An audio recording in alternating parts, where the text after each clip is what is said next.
Welcome to the Stricken Rancher story. Here you find the best HFY story written by human. Listen the story. If you like it, subscribe the channel. Captain James Walker stood at the observation deck of the diplomatic vessel Horizon, watching as the swirling blue-green planet Lumina grew larger in the view. His heart pounded against his ribs. After 3 years of remote communications, humanity was about to meet the luminary face-to-face. Nervous Captain asked Dart Reed, the expedition's cob biologist joining him at the window. "Wouldn't you be Walker?" replied, straightening his formal uniform jacket. "First official contact with an advanced alien civilization, the most important diplomatic mission in human history." The Horizon entered the planet's atmosphere, guided by landing coordinates transmitted from luminary control. Below them, a vast city of crystalline spires and curving architecture spread across a coastal plain. Buildings that seemed to be made of light itself reflected the glow of luminous twin moons. "It's beautiful," whispered Reed. Walker nodded. And completely alien, the ship settled onto a circular landing pad where a welcoming committee waited. Walker took a deep breath, checked his translator device, and led his team to the airlock. Atmospheric tests showed Luna's air was breathable for humans, though slightly richer in oxygen. The doors opened and Walker stepped onto alien soil. The luminary were tall, slender beings with iridescent skin that seemed to shift colors in the light. Their large, almond-shaped eyes were entirely black, set in angular faces with no visible nose, just breathing slits. Most striking was their bioluminescence. Patterns of light pulsed beneath their skin in what Walker guessed were emotional responses. At the center of the group stood a figure clearly set apart by an elaborate headdress and glowing markings. Queen Ilara, ruler of the Luminari. "Welcome to Lumin, humans," she spoke, her voice melodic even through the translator. "We have awaited this day with great anticipation." Walker bowed deeply, following the protocol established during video communications. "Queen Ilara, we bring greetings from Earth. At the United Planetary Alliance, we are honored by your welcome." The Queen approached Walker directly, her height forcing him to look up. To meet her gaze, she studied him with undisguised curiosity, the lights under her skin pulsing rapidly. "You are much more interesting in person, Captain Walker," she said. "Your communications did not capture the full nature of your species." Walker noticed the Queen's attendant exchanging glances. One figure taller, with military bearing and darker skin patterns, watched with obvious disapproval. "That is General Dorn," whispered Diff Reed, head of the Luminary Defense Forces. Not everyone was in favor of this meeting. The Royal Palace was a marvel of biotechnology, living structures that responded to their inhabitants. The diplomatic reception that evening was held in a grand hall where the ceiling mimicked the night sky. Walker quickly realized that humans were considered exotic curiosities. Luminary nobles approached to study his hair, a feature they lacked, touch his skin much warmer than theirs, and asked personal questions about human biology. All made him uncomfortable. "They don't mean to be rude," explained me, a luminary scientist assigned as liaison. "Your species fascinates us. We have never encountered being so unpredictable." Walker asked her emotional responses. "Your biology, your cultures, they developed without guidance. Ours have been carefully managed for millennia." Later that evening, Queen Ilara requested a private audience with Walker in a smaller chamber. With only a few advisors present, she revealed the true purpose behind the luminary eagerness for contact. "Captain, while we value the cultural and technological exchange this relationship promises, I must be honest about our most pressing concern," she said, her skin dimming to a serious blue tone. Walker listened as she explained their crisis. The luminary had practiced controlled breeding for countless generations, selecting for specific traits. This had led to incredible advancements, but also genetic stagnation. Birth rates were declining, genetic diversity was dangerously low, and their species faced a slow extinction. "Our scientists believe that new genetic material, compatible yet different, might save us." Ilara said, her eyes fixed on Walker. "Human DNA has interesting possibilities." Walker struggled to maintain his diplomatic composure. "The implications were enormous." "This is beyond my authority to discuss, Your Majesty," he said carefully, "but I understand the gravity of your situation." As he left the meeting, Walker felt the weight of responsibility settle on his shoulders. This mission had just become much more complicated than anyone on Earth had anticipated. The Royal Palace of Lumina became Walker's home for the weeks that followed. Each morning, he woke to the soft glow of bioluminescent walls that brightened with the rising sun. Each evening, he attended meetings with luminary officials eager to learn about Earth. Today marked his third week On the alien world, Walker sat in the palace garden surrounded by plants that moved, and responded to his presence beside him. Queen Ilara listened intently as he described Earth's oceans. So your waters contain salt. Fascinating, she said, her skin rippling with patterns of light that Walker had learned indicated curiosity. Our seas are fresh, filled with organisms that purify them. Walker had grown more comfortable around the queen. Her initial formality had softened into genuine interest. Tell me about your family structures, Ilara asked. How do humans choose their mates? Walker smiled. It varies across cultures, but most humans choose based on emotional connection. We call it falling in love. Love, the translator struggled with the concept. Your mating is not controlled for optimal genetic outcomes. No, we meet someone, we feel a connection, and sometimes that leads to children. Ilara's skin flickered with a pattern Walker hadn't seen before. How wonderfully chaotic. Their conversation was interrupted by General Dorn, who approached with stiff formality. The patterns on his skin always darkened. Around Walker, your majesty, the council requests your presence, he said, not acknowledging. Walker, there are concerns about the amount of time you spend with the human. Ilara's skin flashed a bright pattern that even Walker recognized as irritation. Thank you, General. I will join them shortly. After Dorn left Ilara aside, many of our people fear change. Dorn represents the traditionalists who believe our ways should remain pure, while Walker nodded. There are similar voices on Earth. You should join me at the council meeting, Ilara said. Suddenly, it's time they understood that humans are not a threat, but perhaps our salvation. The council chamber was a circular room where 12 elder Luminar sat on raised platforms. Their skin patterns showed a mix of emotions as Walker entered with Queen Lara. Esteemed council, Ilara began. Captain Walker has shared valued knowledge about human culture. I believe it's time we share more of our situation. With him, an elderly luminary with pale, almost translucent skin spoke. Your Majesty, is this wise? Our crisis is not for outsiders to know. If we seek their help, Elithal, they must understand our need. Ilara countered for the next hour. Walker listened as the council detailed the luminary genetic crisis. Their scientists projected complete reproductive failure within 3 generations. Despite advanced technology, they could not solve the problem of their declining genetic diversity. Our bodies reject artificial genetic modifications, explained a luminary scientist named Venn. We need natural genetic material that can integrate with our own. Walker understood better now, and human DNA shows compatibility. Initial tests suggest, so said V. The Queen's decision to bring humans to Lumina wasn't just diplomatic, it was survival.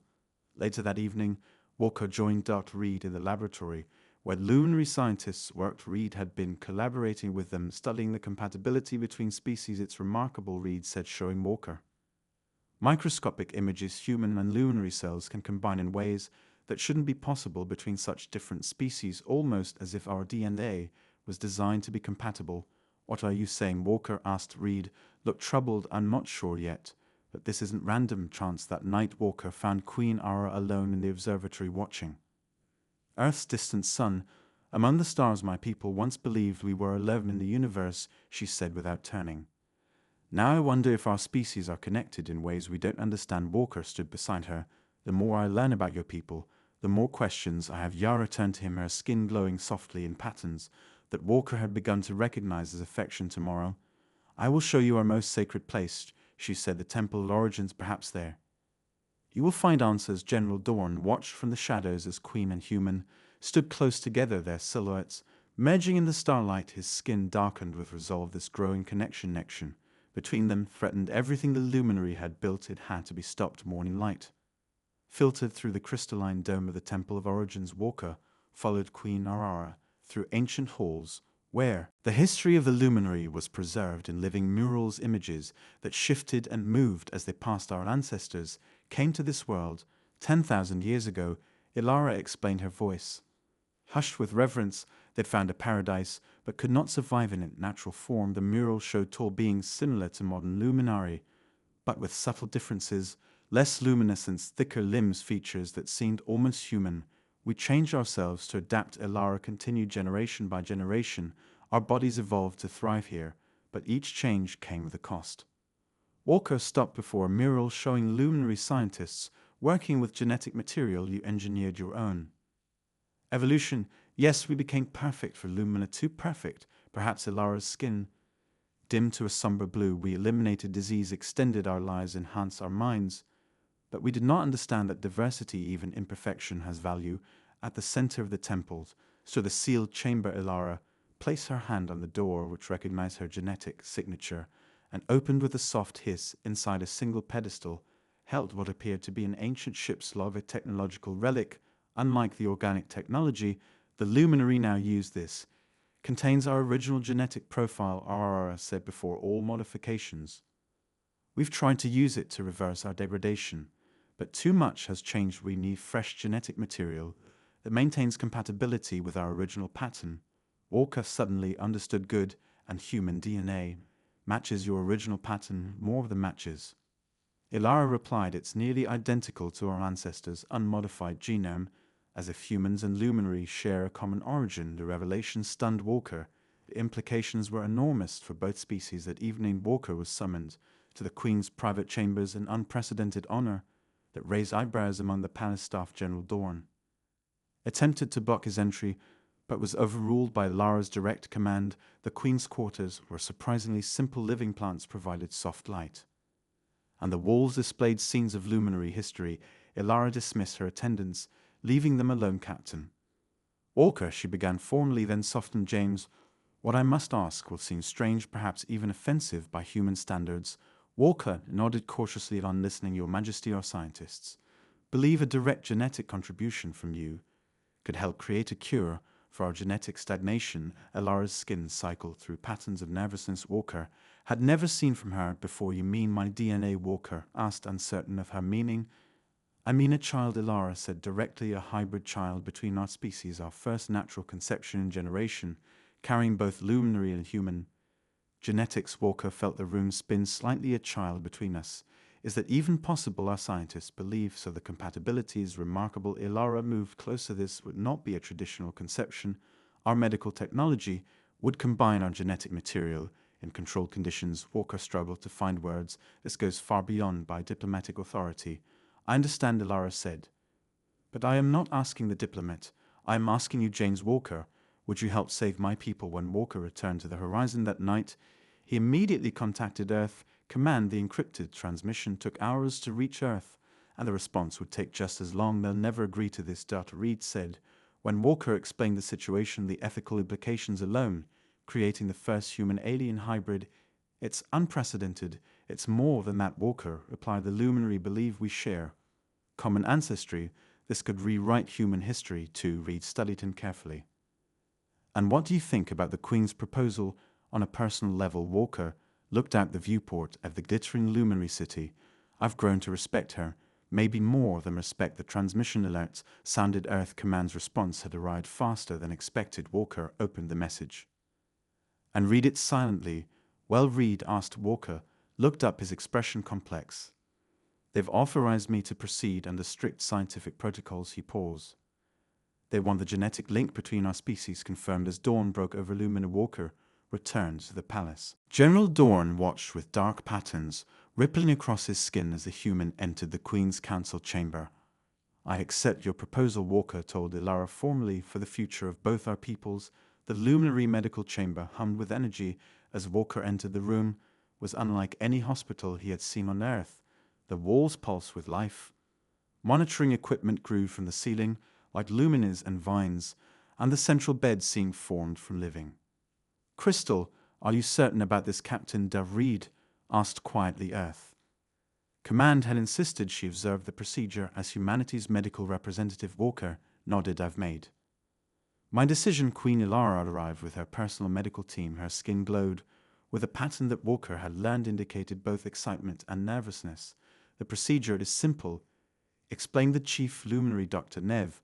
We will extract genetic material from both of you, then combine it using techniques that accelerate compatibility. The embryo will develop in our artificial gestation chamber for 10 days before being transferred to the Queen. Walker lay on a crystal bed, which molded his body across the room. Ilara did the same. The medical team moved with practiced precision, their hands touching controls that responded to their unique energy signatures. General Dorn burst into the chamber before they could begin, flanked by 4 armed guards. Your Majesty, I must object to this. Abomination, he announced, his skin dark with anger. The royal bloodline has remained pure. For 5,000 generations, this human contamination threatens everything. We are Aurora sat up, her expression regal despite the intrusion or concerns. Our noted general. They are also overruled. The council has approved this procedure, not unanimously. Dawn countered. Half the council stands with me. Walker watched the confrontation with growing concern. Political divisions ran deeper than he had realized. Remove yourself, General Ilara commanded, her skin flashing with royal authority, or I will appoint a new head of defense. For a tense moment, Dormer seemed ready to resist. Then, with a formal bow that did nothing to hide his contempt, he withdrew. This isn't over, he warned before leaving. The procedure resumed in strained silence. Orca felt only a slight tingling. As his genetic material was extracted, the process took less than an hour. It is done, announced Darnet finally. Now we wait for cell division to begin. News of the procedure spread across Lumina within days, despite attempts to keep it private in the capital city. Crowds gathered daily outside the palace, some in support, others in protest. Walker found himself confined to the palace for his safety. The traditional faction is larger than we anticipated, Ilara admitted during a private dinner with Walker. They fear change above all else. Even extinction. Walker asked. Fear is rarely logical, she replied. They believe our species should die with its purity intact, rather than evolve into something new. Walker's daily communication with Earth revealed similar divisions among humans. Religious leaders questioned the ethics, scientists demanded more data, and governments worried about the diplomatic implications. On the 10th day, Walker and AA returned to the medical chamber. The artificial gestation pod glowed with soft blue light inside, visible through the trances and walls. A tiny cluster of cells pulse with life. The embryo is viable, Darnev announced with reverence. The genetic integration is perfect. Beyond our most optimistic projections, Aurara's skin brightened with joy. It is time for the transfer. The process was beautiful to witness. The gestation pot opened like a flower, and the tiny embryo was gently transferred to Ilara's body. Her skin glowed with intense patterns as her biology accepted the new life. At night, as Walker returned to his quarters, 4 Luminari guards intercepted him. Not the Queen's regular guards, but soldiers loyal to General. The General requests your presence, one stated flatly. Walker had no choice but to follow. They led him to a secure military compound beneath the palace. General Dorn waited in a sparse room. Captain Walker, I had hoped you would reconsider this dangerous path. It's not your decision to make. Walker replied. No, it's not. Dorn agreed, which is why I've taken control of the planetary defense systems. You will return to your ship immediately and leave luminary space. That's a coup. Walker realized the Queen is currently indisposed. Dawn interrupted. Her condition makes her vulnerable. Before Walker could respond, alarms blared throughout the compound. A guard rushed in, his skin flashing urgent patterns. General, the palace is under attack, he reported. Loyalist forces have engaged our Tro groups. Dawn's skin darkened with rage. Begin. He never finished the sentence. The wall exploded inward, and Queen Ilara entered, flanked by her royal guard. Despite the chaos, she looked serene, powerful. General Dorn, she announced, her voice carrying strange new harmonics that made the room vibrate. Your rebellion ends now. The child lives within me. The future of our species is secured. Walker paced the secure chamber where he had been placed for protection. 3 days had passed since Queen Ilara had forwarded General Doran's attempted coup. The palace remained under high security, with loyal troops patrolling every corridor. He had not seen Aura since that dramatic confrontation. Reports from Dar Reed indicated that the Queen had withdrawn to the royal medical suite, attended only by her most trusted physicians. A soft chime announced the visitor. The door slid open to reveal Mir, the luminary scientist who had served as his guide since arrival. The Queen requests your presence, she said, her skin displaying patterns of excitement that even Walker could now recognize. Is she all right? Walker asked as they hurried through the palace. More than all right, Mir replied with a mysterious smile. You will see the royal medical suite was bathed in soft golden light. Guards stationed outside nodded respectfully. As Walker entered inside, he found Ilara standing by a large window overlooking the capital city. She wore simple robes rather than her usual royal attire, and her skin glowed with patterns Walker had never seen before, complex swirls of light that seemed to flow like water beneath her surface. She turned as he entered, and Walker was struck by how different she looked. There was a new vibrancy to her movements, a brightness to her eyes. "James," she said warmly, using his first name without formality. "I've been eager to see you, Your Majesty," he began, then corrected himself. "Ilara." I was worried. Her skin brightened with amusement. "There was no need. I am experiencing something no luminary has known for centuries, a natural pregnancy." She moved closer to him, her expression joyful and proud. "I'm pregnant with your child, human," she said with unmistakable glee, despite knowing this was the plan. Hearing her say it, seeing her joy struck Orca deeply. He found himself smiling in response. "The embryo has implanted successfully?" he asked. "More than successfully," said Darnev, who had been quietly monitoring equipment in the corner. "The genetic integration is perfect. The embryo is developing at an accelerated rate, and it is already influencing the Queen's biology in unexpected ways." Aurora took Orca's hand and placed it gently against her abdomen. "Can you feel it?" The energy. Walker felt a strange tingling sensation, almost like a mild electric current. "What is that?" "The child carries both luminary energy patterns and human bioelectrical signatures," explained Nev. "It's creating a new biological connection that we've never seen before." Walker struggled to process the implications. "Is it safe for you and the child?" "It appears to be strengthening both." Neve replied. "The Queen's genetic stability has improved by 43% since conception. The embryo's development is precisely on course." Ilara's skin pulsed with patterns of contentment. "Our child will be the first of a new generation, James, neither fully human nor fully a luminary, but something greater than both." The news of the Queen's pregnancy spread throughout luminary space, triggering planetary celebrations and renewed protests.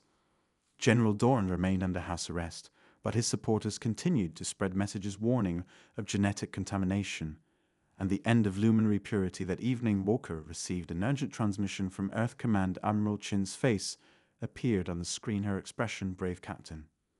"Walker, the situation has become more complex than anticipated," she said. "Without preamble, our genetic analysts have completed their review of the luminary data. The similarities between our species are not coincidental." Walker leaned forward. "What are you saying?" "Evidence suggests Earth was seeded by the same ancestors who colonized Lumina. We may be distant cousins, separated branches of the same evolutionary tree." The revelation, though Walker had suspected, it still left him breathless. "Does this change our position?" "It complicates it," Chen replied. "Some factions want to classify this as an internal human matter and assert control over luminary systems. Others fear the implications for religious and cultural institutions on Earth." Walker thought of aura of the child growing within her. "What are my orders?" "Remain in place. Continue the diplomatic mission." Chen paused. "And Walker, the child you've helped create may be the most significant being in human history. Its existence will change everything for both our worlds." That night, Walker stood on the palace balcony with Ilara, watching the twin moons rise over the capital. "I felt the child today," she said softly, "a presence in my mind, not thoughts, but awareness." Walker turned to her. "What do you mean, the child?" "Child has both our abilities, your human adaptability, our luminary psychics sensitivity." Her skin glowed with maternal pride. "It recognized me, James. And it recognized you too, even though you weren't present." Walker felt a chill run down his spine. "What have we created?" Lara, she took his hand, her skin illuminating with patterns of hope and determination. The future 3 months passed with surprising speed. Walker marveled at the accelerated luminary pregnancy. What would take 9 months for humans required only 4 for Aura. The Queen's body changed visibly each week, her skin patterns growing more complex and vibrant as the child developed within her. Palace scientists monitored her, constantly amazed by the unprecedented biological changes. The hybrid child was developing faster than any luminary fetus in recorded history, yet showing none of the genetic instabilities their species had feared for generations. "The human DNA has revitalized our genetic structure," Dalnev explained during one examination. "It's as if your genetic material remembered what ours have forgotten." Walker had taken to spending his evenings with Aura in the royal gardens, discussing the future their child might face.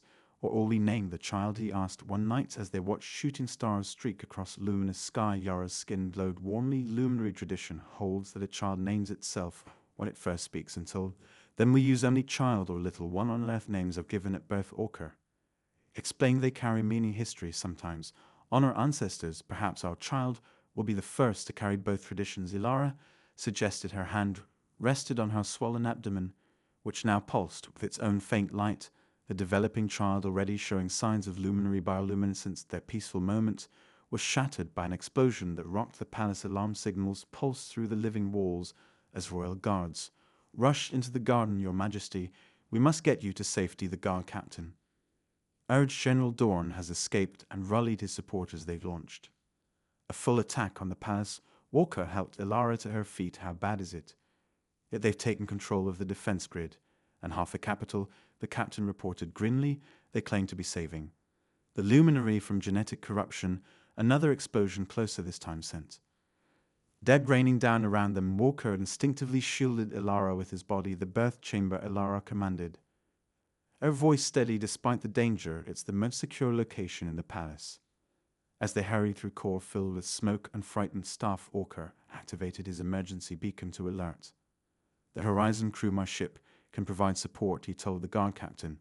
"They have defensive capabilities. The orbital defenses are preventing any ships from launching." The captain replied, "We're on our own." They reached the birth chamber, a fortified room of the palace core, designed to protect the royal lineage during times of crisis. Its walls were made of living material 10 times stronger than steel, and it had its own power and life support systems. Darnev was already inside preparing medical equipment. "Your Majesty, are you injured?" "We are unharmed," Ilara assured him, though her skin patterns showed distress. Suddenly she gasped, doubling over in pain. "The child," she whispered, her skin flashing with alarm patterns. "It comes now. The stress has triggered labor." Nev confirmed after a quick examination.